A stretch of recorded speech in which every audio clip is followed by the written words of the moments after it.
I think heritage is important. Why do I think it's important? Because it's tied up with identity.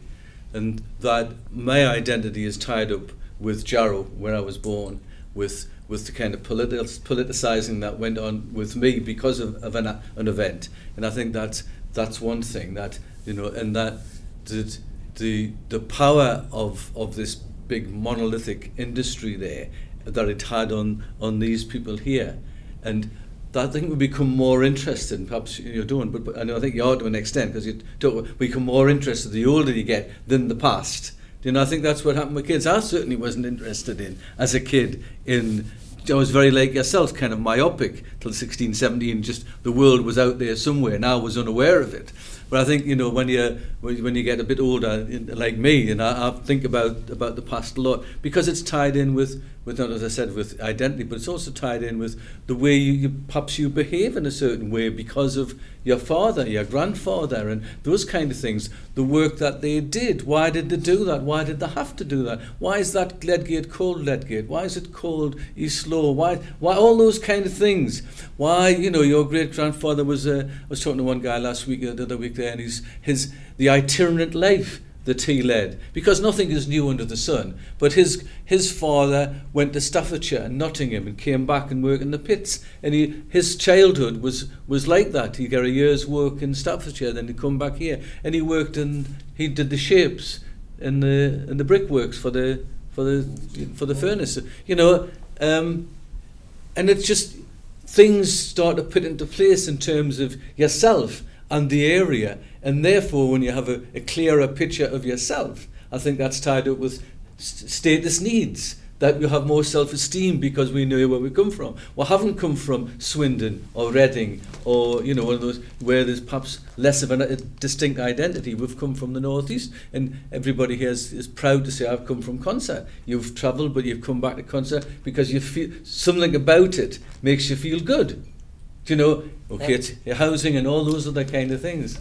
And I think, yeah, no one would say the mining industry's died and forgotten. I mean, Beamish Museum has focused that, and thousands of young people go to Beamish Museum. Like, the danger we have in Consett is, unless something's done fairly quickly, we're not going to have a little Beamish. We're not going to have a Consett.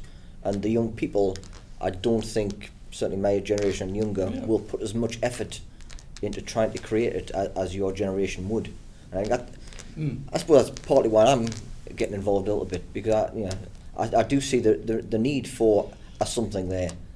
How it's going to be created, I don't know, because, as you said, there's a lot of different personalities around the area who, if they all pooled their resources, could create something very easily. But how that is achieved, I don't think it will happen. I think it'll just slip into history. It'll be gone, forgotten about. Half of the ladles up there. I think you've probably got two challenges for the future. I mean, the first one about the heritage thing is that there is a massive disconnection between our young people, and even my age group, and your age group. You know, the group that no longer were part of that heritage. Certainly my age group just have no affiliation with the steelworks. It wasn't there. So anybody of 50 and below now, and I'm 50, heaven's sake, has no affiliation to something that we never knew and never had. And that's a major problem when you're trying to create a heritage project. I mean, I happen to love it. I mean, I'm on the sites, and I've got all the archive stuff and download all the videos, etc., and trying to educate my children about that. But again, my children have even a distant connection to a heritage. So I think the challenge for creating a heritage thing in Consett is a massive one, because the age group you're looking at is 55, 60 plus, and who you're doing it for. Certainly my age group have no affiliation to that thing you're trying to create, and certainly our children have a massive difference. So I think that's a big challenge. If you're creating it for yourself, that age group, I think that's one thing. It has to be done quick. No respect to us, but I'm 50 and hopefully going to the 20 or 30 years, but I don't know. Those men who worked at the steelworks, are leaving us. We know that. So I think that's the big challenge, creating that thing and why and who you're creating it for. I think the other thing about Consett itself is, again, I don't think my generation and younger have that affinity to creating a new Consett, creating an industrial Consett. We're a travelling generation. Yes, if there's jobs here and careers here, it would be great. But in my mind, I've applied for jobs all over the country and the world. I think what you say is right, Gary, because the new Consett, I use that very glibly, the new concept isn't going to be an industrial place. The new concept's got to take a total new concept, what the people want and need, right? You know, and it's got to be developed. It's got to be developed that way. And, you know, we've listened to the people for long and long ago, and they've told us many, many times what they require for this area. You know, we need to drive that forward, you know. We've got to develop the Genesis site.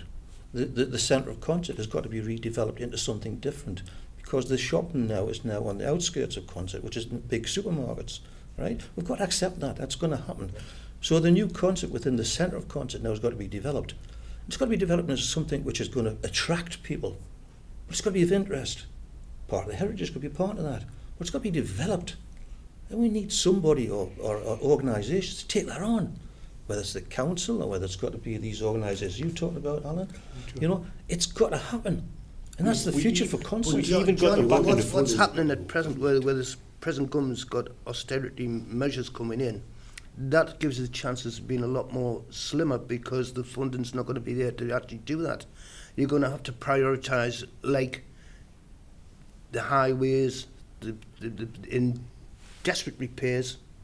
The council, as I used to be on, had housing, it had parks, it had every function within the community. No, they're not. They've got street lighting, refuse collection, and highways, and that's about as much as they're responsible for now. Everything else has been taken away. But what you have to do, Joe, you've got to start off with a plan. You've got to find this plan, this vision that we want for Consett. You start off with that. Then you start to look at how you're going to achieve it. You might not achieve it all at once, right? But you can develop it as you're going along, because you've got a future plan to look at. Yeah. At the moment, we don't have anything. It's all niggle, you know? Complaints, the past. We've got to forget about that.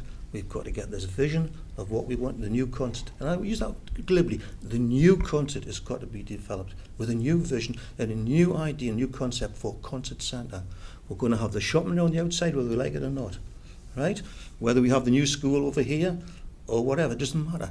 We've got to start looking at that vision, and then not saying this is a problems. We've got to say, here's the solutions. Well, I think we need to blame. I mean, we go on about reminiscing. I don't know who to blame, but nothing was done. It's 30 years now, 30 odd years. Yeah. And like, we're going to do this, we're going to do that. Everybody's going to do something. There's 3 radars, 5 radars lying on Consett. Yeah. There's fragmented organisations with bits of memorabilia, but there's nowhere to take the kids. I mean, if you go to some of the mining villages, you go into the library, they've got rooms and corridors of cabinets with memorabilia and stories in. There's nothing solid that the kids, you know, we were saying the other week, we used to bring school kids into company, used to go into a shipyard, used to go down a mine. Mm-hmm. Now, we said, oh, we're proud of what we do. And I mean, like you, Joe, and you've been to see my collection. Yeah. I'm proud of what I've got, and people can have it. Yeah. for loan. But there's nothing set up to show the kids. What they should have done, they should have left the general offices up as a museum. That's what they should have done. Aye. And made it as a centre for Consett, with information centre. They could have put small businesses in there along with the museum. But I mean, one of the things that to think about is for not me personally, maybe me, to contact Tesco and say, are you going to put photographs around your cafeteria? That's right. Right? Because we tried that with the Italian. Just to remind people what was actually, as Fred says, on that site. But once you mention it, there's nobody who'll get together and say, yeah, we'll have a go at this, we'll do this, we'll do that. And we would talk about how proud we are, but unfortunately we're to blame, because there's not anybody in this area that's really made 101% effort to preserve something for kids to go and have a look at on a free, open business. Over the years, there's been so much money being flying around. You would be amazed at the amount of money that's been flying around. We've had so many opportunities to actually develop a proper museum with all this information, but we had nobody at the top to take it on and push it forward. You need a person who's going to take note. Taken to the next step, over the last decades, let's put it like that, we've had numerous surveys about how to develop Consett and how to do this and how to do that, and we've had plans drawn up. And once again, we've had nobody with any sort of clout at the top to drive it forward. If we'd had that sort of approach, and I'm going to be critical here, with the council, if the councils had come together collectively, instead of bickering, come together collectively and took it on board and said, this is how we're going to drive it forward, Consett would have been phenomenal now. But the problem, John, is you had at that time 8 district councils, and you had Dermonside, which was one of the smaller authorities, and it was the minority against the majority, and there was other places like Easington on the Eastern Corridor.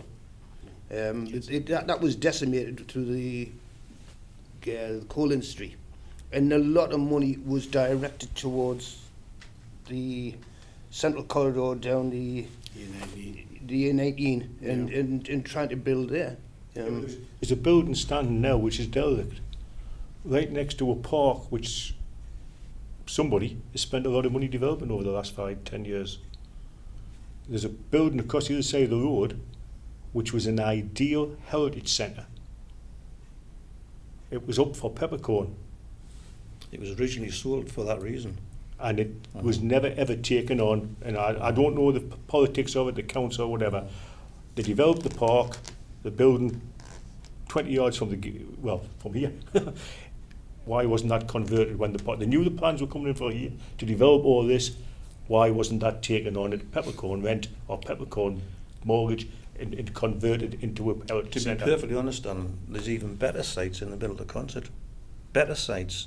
And the council only had to acquire those premises and develop them. We tried to get a shop in Consett for a year, right? One of the empty shops in Consett. We thought, wouldn't it be a good walk-in? This was about 2 or 3 years ago. You've got to get in touch with the agents in London. Well, you can imagine what the agents in London were going to say. Rent the shop out. We were looking for something free for 12 months. Knocked it on the head.